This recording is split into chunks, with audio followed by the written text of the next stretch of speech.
I returned from a month-long business trip to find my mother, Kennedy, alone in the ICU.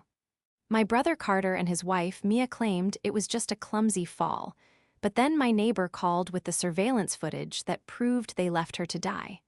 So I destroyed their entire lives. Before we begin today's story, we have an urgent announcement. Due to technical issues, this channel is shutting down. But don't worry, the stories continue. Please subscribe to our new channel, Daily Drip Stories. You can find the link in the video description, the pinned comment, and the collaboration tag on this video.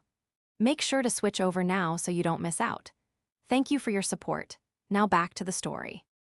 The flight from Tokyo to Chicago had been 14 hours of recycled air and cramped legs, but the exhaustion I felt when I landed wasn't just physical.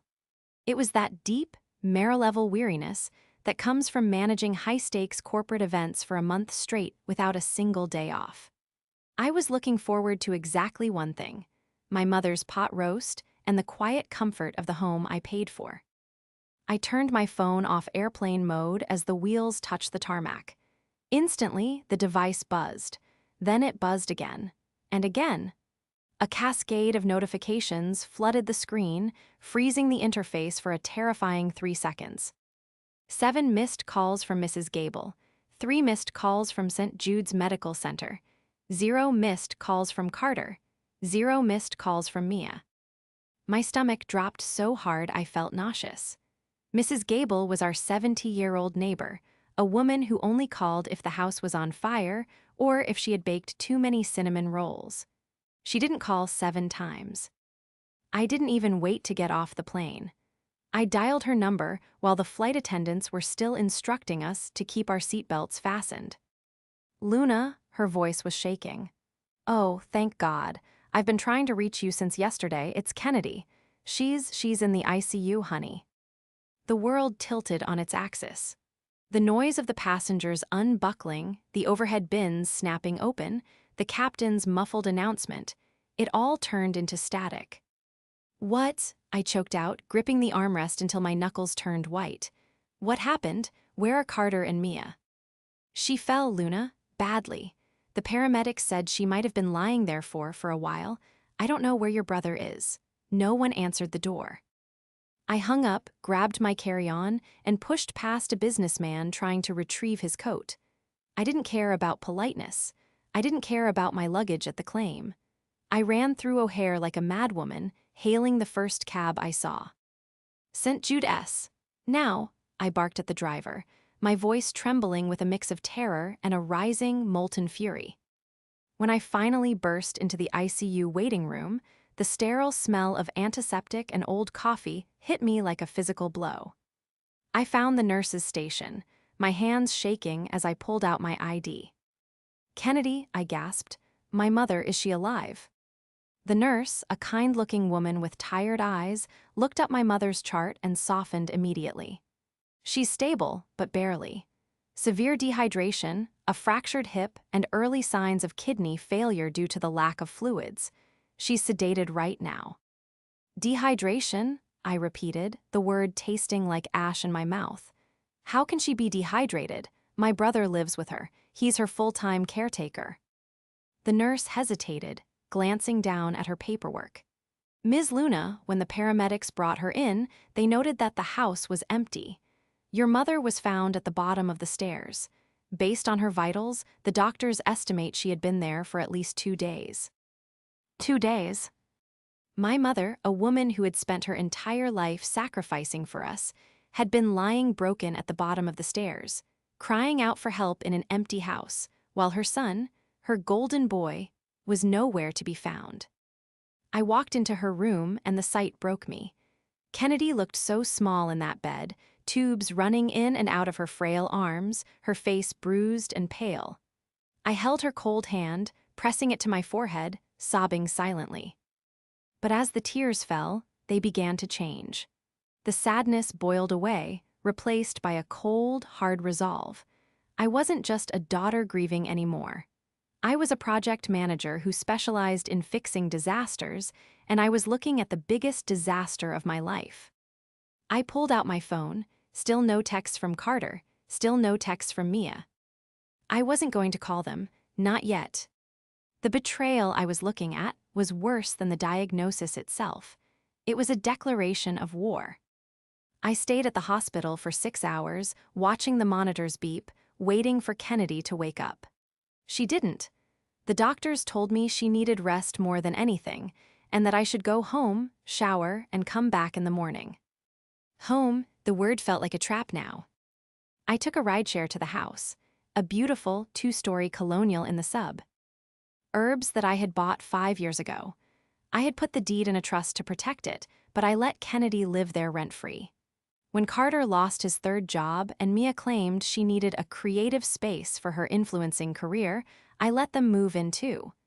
The deal was simple. They lived for free, and they took care of Mom. They had one job. As the car pulled into the driveway, I saw it. The lights were on. Carter's beat-up sedan was in the driveway, right next to Mia's leased SUV. They were home. I thanked the driver and stepped out into the cool night air. My heart was hammering against my ribs, a war drum beating a rhythm of pure rage. I walked up the path, key in hand, and opened the front door. The smell hit me first, pizza grease and stale beer. The living room, usually pristine because Mom was a neat freak, was a disaster zone. Takeout boxes were stacked on the coffee table, a pile of laundry was dumped on the armchair, and the TV was blaring some reality dating show. Carter was sprawled on the sofa, scrolling through his phone. Mia was painting her toenails on the rug, a glass of wine in her hand. They looked up as I walked in, and for a split second, I saw panic flash in Carter's eyes. But he smoothed it over instantly, putting on that goofy, boyish grin that had gotten him out of trouble his entire life. "Luna, hey," he sat up, wiping his hands on his jeans. "You're back early. We thought you weren't coming in until Tuesday." "Yeah," Mia chimed in, blowing on her nails. "We were going to clean up, promise. Don't go all manager mode on us." I stood there, my luggage handle gripped so tight my fingers ached. They didn't know I had been to the hospital. They didn't know I knew. "Where's Mom?" I asked. My voice was dangerously calm, a flat line. Carter blinked, exchanging a quick, nervous glance with Mia. "Oh, Mom, she's upstairs, resting. She's been feeling a bit under the weather, so we told her to stay in bed. You know how she gets." "Yeah," Mia added, taking a sip of wine. "She was being super cranky earlier, so we just gave her some space."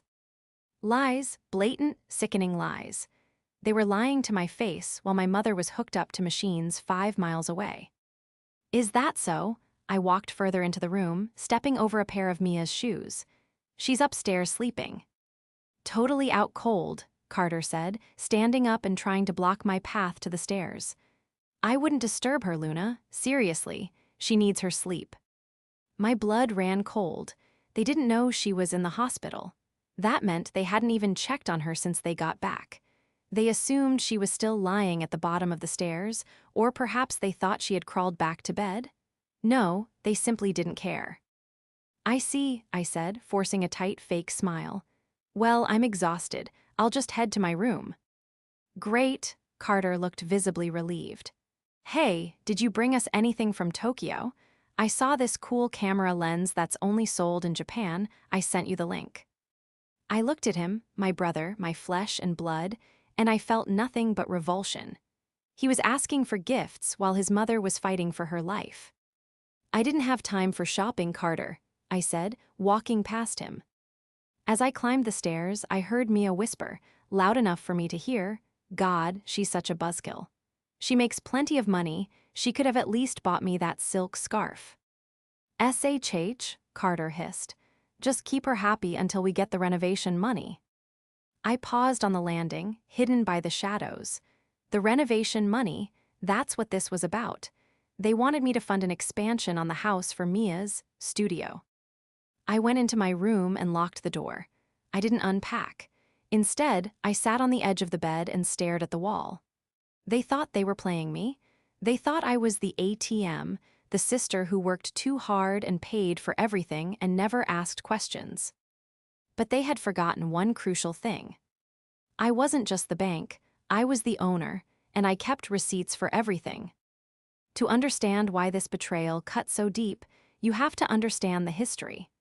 Our father died when I was 20 and Carter was 18. Kennedy held us together with duct tape and sheer willpower. She worked double shifts as a nurse to put me through college and to bail Carter out of his various business ventures. I took that sacrifice seriously. I worked my way up from an intern to a senior event planner at a global logistics firm. I paid off the mortgage on this house. I paid for Carter's photography school, which he quit. I paid for Mia's branding consultation, which went nowhere. Carter was always the dreamer. "I'm an artist, Luna," he'd say. "I can't be tied down to a 9 to 5. In reality, he was lazy. He liked the idea of success but hated the work. And then he met Mia. Mia was 27 going on 16. She described herself as a lifestyle curator. In reality, she spent 6 hours a day editing photos of her latte foam and complaining that the lighting in our house wasn't aesthetic enough. Together, they were a black hole of need. I sat in my room, listening to the muffled sounds of the TV downstairs. They were laughing, actually laughing. My phone buzzed again. It was Mrs. Gable. I picked up immediately, keeping my voice to a whisper. "Mrs. Gable, I'm home. I know about Mom." "Oh, honey," her voice crackled with age and concern. "I saw the ambulance take her. It was awful. But Luna, there's something you need to know, something I didn't want to say over voicemail." "Tell me," I said, moving to the window that overlooked the driveway. "The ambulance came because I called them," Mrs. Gable whispered. "I have a key, for emergencies. I hadn't seen Kennedy pick up the mail for 2 days. I went over and I found her." I closed my eyes, a tear escaping. "Thank you, you saved her life." "But that's not it, Luna," she continued, her voice hardening. "When the paramedics were loading her up, I asked where Carter was. I thought maybe he was at the store. But then I remembered, I have that doorbell camera you installed for me last Christmas. The one that points toward your driveway." My grip on the phone tightened. "What did you see?" "I checked the footage, Luna. Carter and Mia left on Friday morning. They loaded up the car with suitcases. Big ones. They were laughing. I saw Mia putting a floppy hat in the trunk." "Friday morning. Today was Monday." "They just got back an hour before you did," Mrs. Gable said. "I saw them pull in, unload the bags, and rush inside. 10 minutes later, the pizza delivery guy showed up." The room spun. They hadn't been in the other room when she fell. They hadn't been sleeping. They had gone on a weekend vacation. They left a 60-year-old woman with mobility issues alone for 3 days without telling anyone. And when they came back and realized she wasn't there, or worse, when they realized she was missing, they didn't call the police. They didn't call the hospitals. They ordered pizza. They were waiting. They were waiting to see if she was dead, so they could claim it was an accident. "Can you send me the clips?" I asked, my voice terrifyingly steady. "I already emailed them to you, dear." "Thank you, Mrs. Gable. Don't tell them you spoke to me." "My lips are sealed. Go get 'em, Tiger." I hung up and opened my email. There it was. A video file titled Friday Morning, MP4. I watched it. I watched Carter throw a suitcase into the trunk. I watched Mia check her reflection in the side mirror. I watched them high-five before driving away, leaving my mother alone in that big, empty house. Downstairs, I heard Carter yell, "Babe, we're out of beer. Can you check the basement fridge?" Why do I have to do everything?" Mia whined back. They were comfortable. They felt safe. They thought they had gotten away with it. I looked at the video on my phone again. I looked at the timestamp. I wasn't going to scream. I wasn't going to run downstairs and confront them tonight. That was too easy. That was too merciful. They wanted to live a lifestyle they couldn't afford. They wanted to play pretend. Fine, I would let them play. I would let them think they were safe until I had every single nail for their coffins ready. I opened my laptop and created a new folder. I named it Eviction. The sun came up on Tuesday morning with a deceptive brightness, casting long, cheerful shadows across the kitchen floor. I hadn't slept. I had spent the night staring at the ceiling, listening to the silence of the house, my mind constructing a flowchart of destruction. I walked into the kitchen at 7:00 a.m., dressed in my sharpest charcoal suit, my armor. Carter was already there, brewing coffee in the French press I had bought for Mom. He was wearing his startup uniform, a hoodie that cost more than my car insurance and pajama pants. Mia was sitting at the island, scrolling through her phone, looking surprisingly fresh for someone who had allegedly been taking care of a sick woman all weekend. "Morning, sis," Carter chirped, pouring a mug. "Want some? It's a single-origin Ethiopian roast. Mia found this roaster on Instagram." "No thanks," I said, leaning against the doorframe, my arms crossed. "How's Mom?" Carter didn't even flinch. He took a sip, savoring it. "Still out like a light. I checked on her at like 6, snoring away. I figure we let her sleep until noon. The rest will do her good." The lie was so smooth, so practiced, it almost impressed me. If I didn't know my mother was currently connected to a saline drip in the ICU, I would have believed him. "Right," I said, keeping my face neutral. "Well, don't wake her. I have a meeting with legal downtown. I'll be back tonight." "Legal?" Mia looked up, her eyes narrowing slightly. "Is everything okay with work?" "Just routine contract stuff," I lied. "Assets, liabilities, cutting dead weight." I drove straight to the office of Mr. Henderson, our family attorney. He was an old-school lawyer, mahogany desk, smell of pipe tobacco, and a ruthless understanding of estate law. I had set up the family trust 3 years ago after Dad died, specifically to prevent exactly what was happening now. "Luna," Mr. Henderson said, adjusting his glasses as I sat down, "you look like you're ready to kill someone." "I might be," I said, placing my phone on his desk. "I need you to pull the deed to the house and the terms of the trust. Specifically, the clause regarding tenants at will and the trustee's power to evict." He raised an eyebrow but began typing. "You are the sole trustee, Luna. The house belongs to the trust, not Kennedy. Kennedy is the primary beneficiary with a lifetime right of occupancy. Anyone else living there does so at your discretion." "Good," I said. "And what about the bank accounts? I have power of attorney for Mom's finances, correct?" "You do, joint access." "I need full statements for the last 6 months. Specifically, I need to see activity from last Friday to yesterday." Mr. Henderson printed the documents. The printer whirred, a rhythmic sound that felt like a countdown. When he handed me the stack, I flipped to the last page. My breath hitched. The Ritz-Carlton, Lake Geneva, $850 the Ritz-Carlton, room service.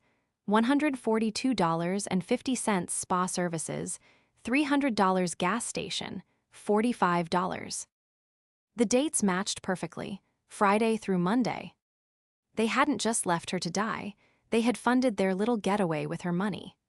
My mother, who clipped coupons for canned soup, had unknowingly paid for Mia's spa day while she lay on the floor with a broken hip. "Is it bad?" Mr. Henderson asked softly. "It's theft," I said, my voice trembling with rage. "It's elder abuse, and it's the end of them. Do you want to file a police report?" I looked at the papers. "Not yet. If I go to the police now, they'll claim Mom gave them permission. They'll manipulate her into saying she offered the trip as a gift. You know how she is with Carter. She'd perjure herself to keep him out of jail." "So what is the plan?" I stood up, putting the documents into my briefcase. "They want money for a renovation. They think I'm going to write them a check tonight. I'm going to let them make their pitch. I want them to dig the hole so deep they can never climb out."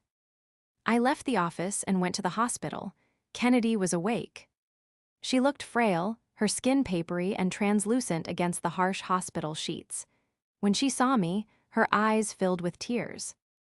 "Luna," she whispered, "you're back." "I'm back, Mom," I kissed her forehead. "I'm here." She gripped my hand, her strength surprisingly fierce. "Carter, where is Carter?" I called out for him. I called and called. My heart broke. "I know, Moms, I know."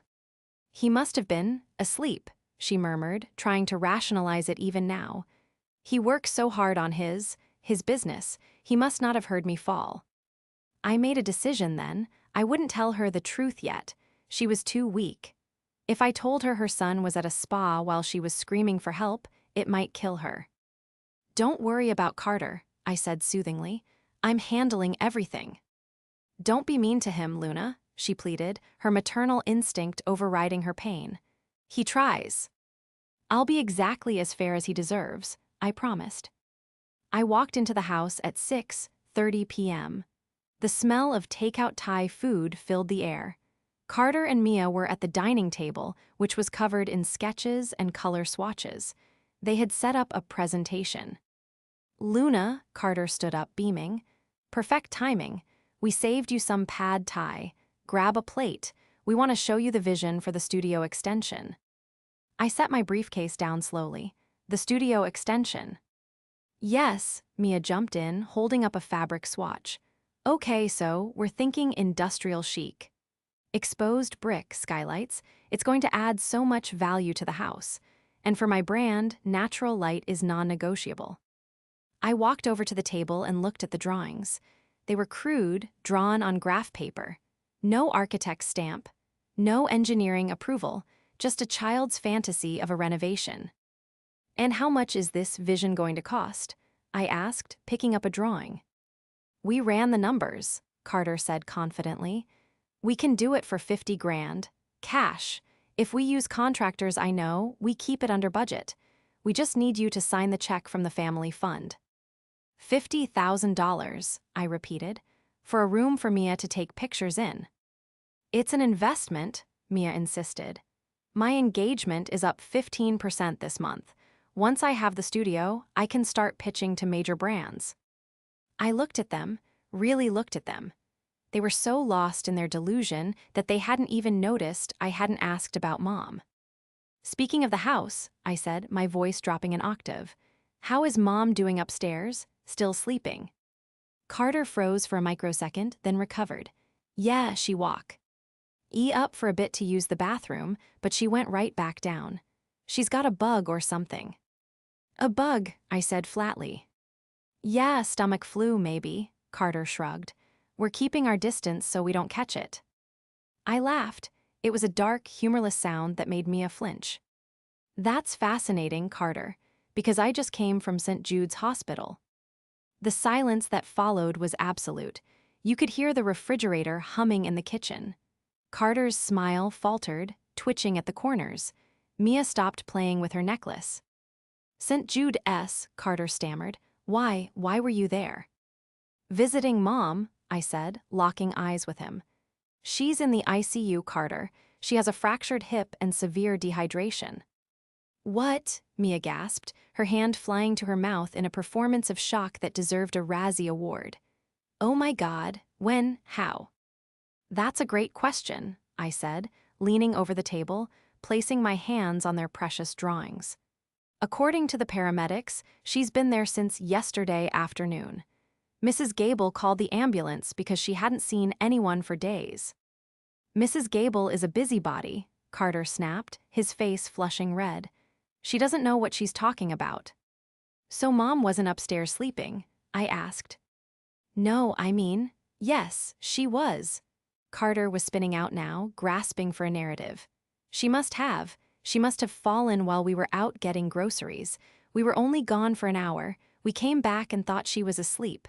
We didn't check on her because we didn't want to wake her up. Groceries, I said. You were gone for an hour. Yes, Mia cried, tears welling up in her eyes. We just ran to Whole Foods. Oh God, poor Kennedy. We had no idea. We feel terrible. An hour, I repeated.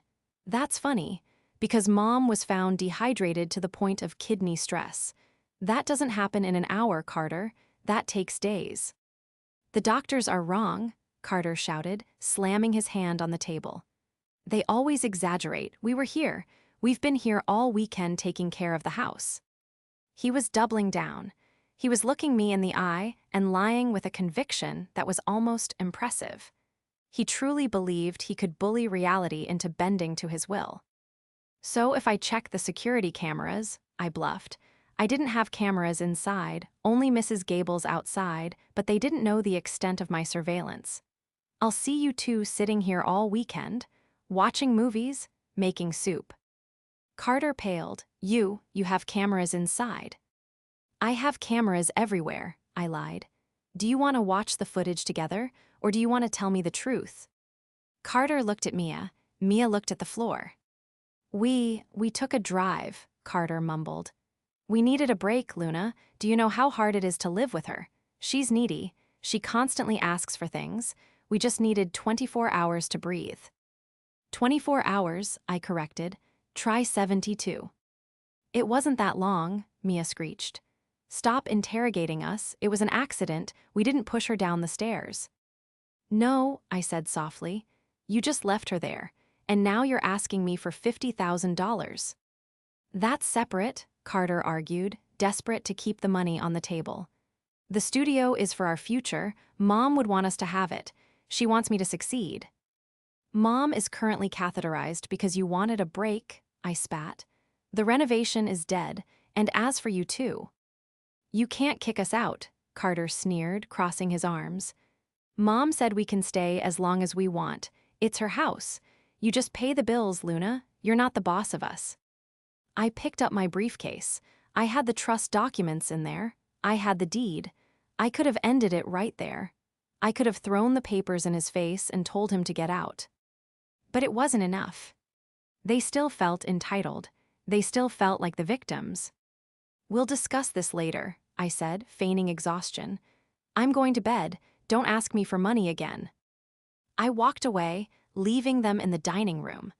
I heard them whispering furiously as soon as I turned the corner. She's bluffing, Carter whispered. She doesn't have cameras inside. She's just trying to scare us. We just need to get to Mom. Once Mom wakes up, I'll talk to her. She'll side with me. She always does. She better, Mia hissed. I already booked the contractor. I climbed the stairs, my heart pounding. They were going to try to manipulate Kennedy. They were going to go to the hospital and cry and beg and twist the story until Mom felt guilty for falling down. I couldn't let that happen. The next morning, the war moved to a new front, the hospital room. I arrived at 8:00 a.m. to find that Carter had beaten me there. He was sitting by Mom's bedside, holding her hand, looking like the picture of a devoted son. He had even brought flowers, cheap carnations from the hospital gift shop. I'm so sorry, Mom, he was saying, his voice cracking with tea. He-trickle emotion. We felt terrible. We just went out for a little bit and we thought you were asleep when we got back. If we had known, God, I'll never forgive myself. Kennedy was crying, stroking his hair. It's okay, baby. It's okay. I know you didn't mean it. It was just an accident. I stood in the doorway, bile rising in my throat. He was doing exactly what I predicted. He was rewriting history, turning his negligence into a tragic misunderstanding that he was the victim of. Carter, I said, stepping into the room. He jumped, startled. Luna, I was just explaining to Mom what happened. I heard, I said coldly. Did you explain the Ritz-Carlton? Carter's eyes widened. Mom looked confused. The Ritz, what do you mean?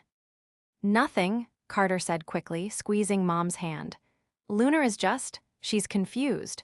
We stayed at a cheap motel, Mom, just to get some sleep. A cheap motel, I said, pulling my phone out. I had taken photos of the bank statements. Is that what we're calling the Lake Geneva Resort and Spa these days? $400 a night. Carter, Mom looked at him, her brow furrowing. You went to Lake Geneva.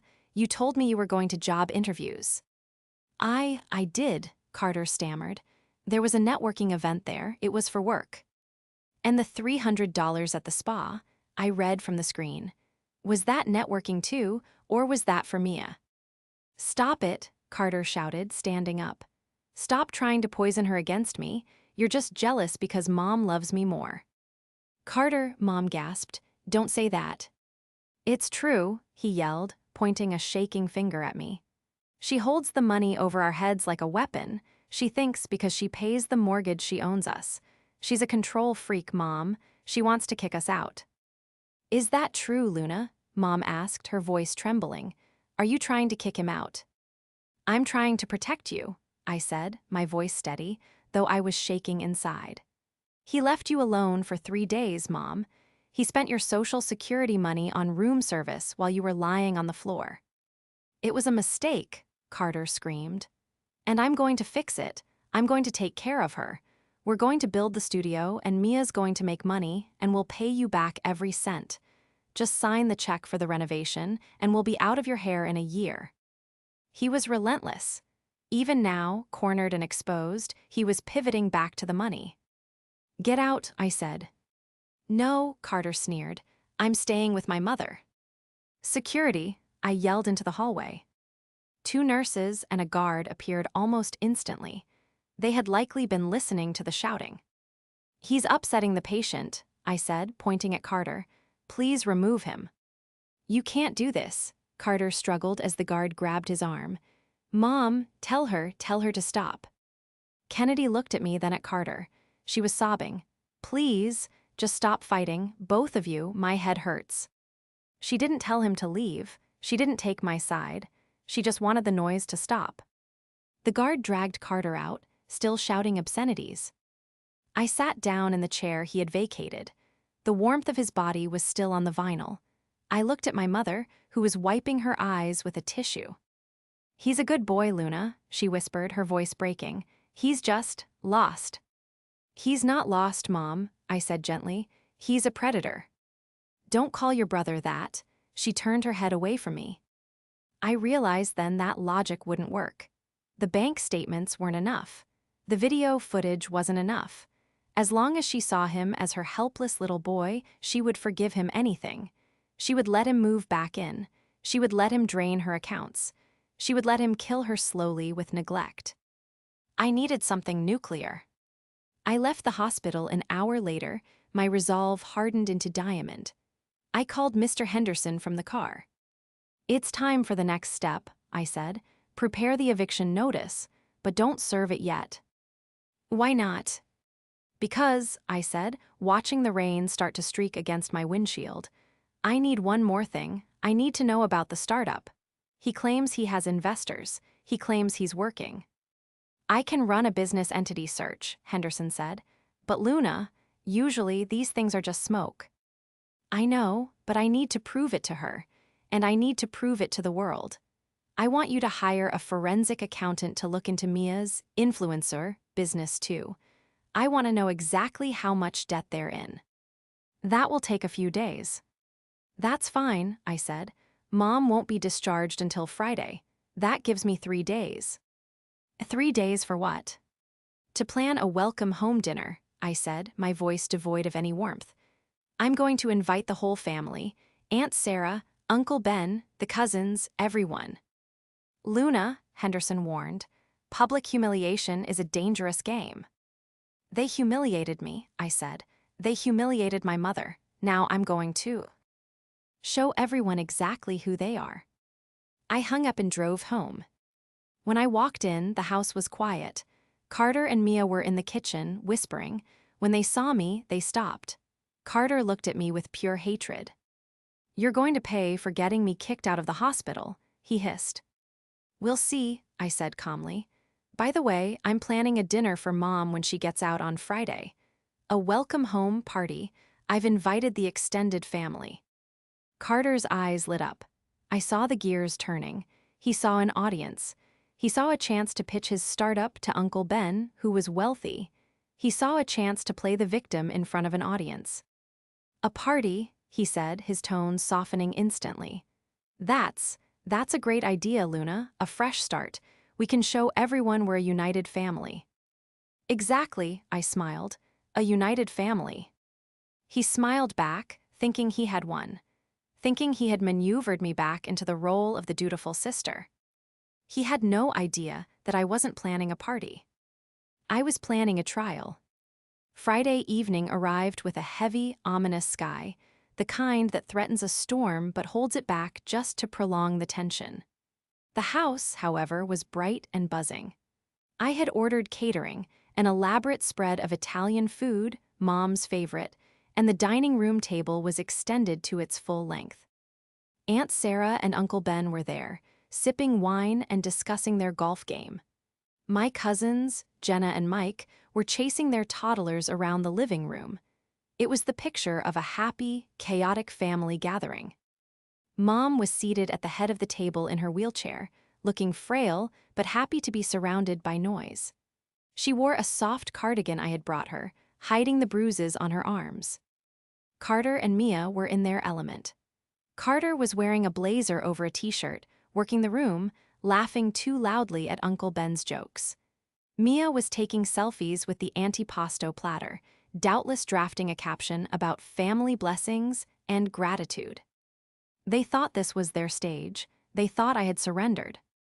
"All right, everyone," Carter announced, tapping a spoon against his wine glass. The room quieted down. "If I could have everyone's attention, I just want to say, it's so good to have Mom home." A chorus of "hear, hear" went around the table. Mom smiled weakly, patting Carter's hand as he stood beside her. "It was a scary week," Carter continued, his voice dropping to a practiced, somber register. "But it reminded us of what's important: family, support, and looking to the future." He paused for effect, glancing at Uncle Ben.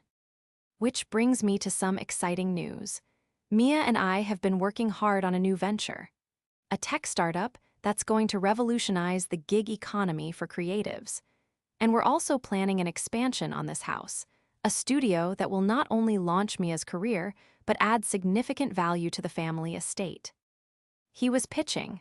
At his mother's welcome home from the ICU dinner, he was pitching for investment. "We just need a little bridge capital," Carter said, smiling charmingly at the room. "And since Luna has been hesitant about the renovation, we were hoping the family might want to be part of this opportunity." Uncle Ben looked interested. "What kind of numbers are we talking, Carter?" "Small," Carter waved a hand dismissively. 50, maybe 75K high ROI. I stood up. My chair scraped loudly against the hardwood floor. The sound cut through the room like a gunshot. "Luna," Mom looked up at me, anxiety flickering in her eyes. "Honey, sit down." "I have a presentation too," I said, my voice calm, projecting to the back of the room. "Since we're discussing the family estate and investments."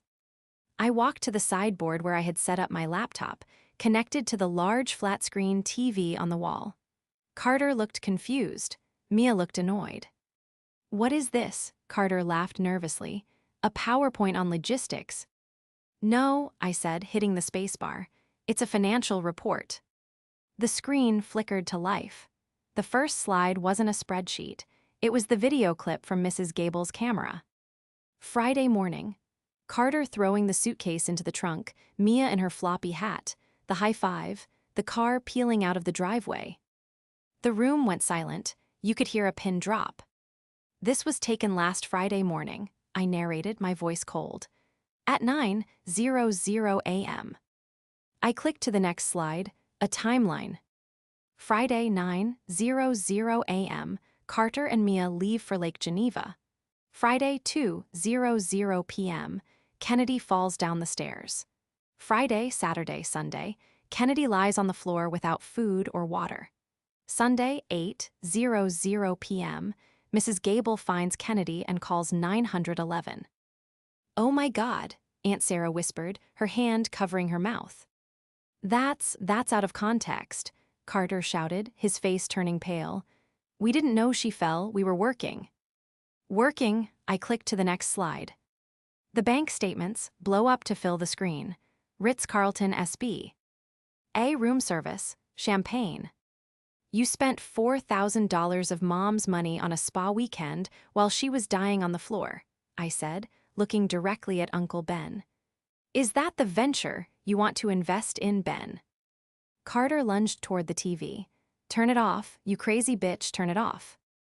Uncle Ben stood up, blocking Carter's path. He was a big man and he looked furious. "Sit down, son." "It's a lie," Mia shrieked, standing up and knocking over her wine glass. Red wine stained the white tablecloth like blood. "She doctored those, she's jealous of us." "And finally," I said, ignoring her, clicking to the last slide. It was the report from the forensic accountant. Carter's startup, non-existent, no LLC filed, no business plan. Mia's influencer business, $24,000 in credit card debt. Purchased followers bots. There is no business, I told the room. There is no career. They have been living off Mom's Social Security and my salary for 2 years. And when Mom became an inconvenience, they left her to rot so they could pretend to be rich for a weekend. I turned to Mom. She was weeping silently, her head bowed, her hands covering her face. Mom, I said softly, I love you, but I cannot let them kill you, because that is what will happen if they stay. I pulled a document from my blazer pocket. This is an eviction notice, I said, placing it on the table in front of Carter. You have 30 days to vacate the premises. The locks will be changed. The credit cards have already been canceled. Carter stared at the paper. Then he looked at Mom. Mom, he wailed, sounding like a 5-year-old. Are you going to let her do this? She's kicking us out. We'll be homeless. Everyone looked at Kennedy. The silence was agonizing. For a moment, I feared she would cave. I feared the habit of enabling him was too strong. Kennedy slowly lowered her hands. She looked at the screen, at the image of the spa charge. Then she looked at her broken hip. Then she looked at Carter. You left me, she whispered. Mom, I was thirsty, she said, her voice trembling but gaining strength. I was so thirsty, Carter. I called your name for 2 days. I thought you were upstairs. I thought you just didn't hear me. She took a shaky breath and looked him in the eye. But you weren't there. You were eating room service. Mom, please, Mia sobbed, grabbing Kennedy's arm. We're family. Kennedy pulled her arm away. It was a small movement, but it was monumental. Family doesn't do that, Kennedy said. She looked at me. Luna is right. She turned back to Carter, her expression hardening into something I had never seen before. Disappointment, finality. Take the paper, Carter, she said, and get out of my house. The fallout was swift and brutal. Carter and Mia didn't leave quietly. They screamed, they threw things, they threatened to sue. But Uncle Ben and Mike escorted them out that very night. They packed 2 bags and left the rest.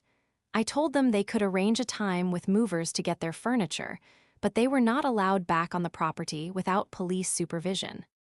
The weeks that followed were a blur of activity. I hired a full-time nurse for Mom so she wouldn't be alone while I was at work. We started physical therapy immediately. Without the drain of Carter and Mia's spending, the household finances stabilized instantly.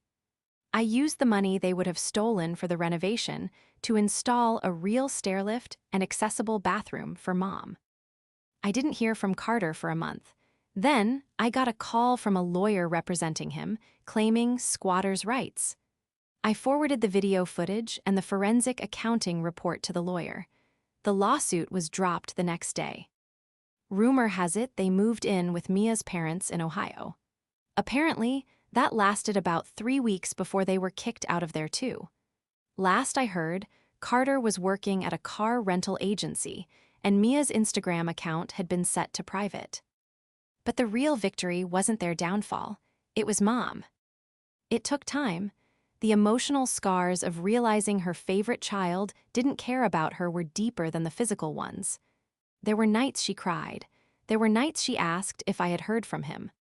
But slowly, the fog lifted. She started seeing the reality of the last 10 years, how much she had given, how little she had received. One evening, about 6 months later, we were sitting on the back porch. The sun was setting, casting a golden glow over the garden Mrs. Gable helped us plant. Mom was walking with a cane now, moving better every day. Luna, she said, looking out at the hydrangeas. Yes, Mom. I never thanked you, she said softly, for coming home early that day, for fighting for me when I couldn't fight for myself. I reached over and took her hand. You don't have to thank me, I'm just glad you're here. She squeezed my hand. I'm glad I'm here too, and I'm glad it's just you. Yes. We sat there in the quiet, watching the fireflies come out. The house was peaceful. The bank accounts were safe. The parasites were gone. I had lost a brother, yes, but I had saved my mother. And looking at her now, smiling as she watched the sunset, I knew I had made the right trade.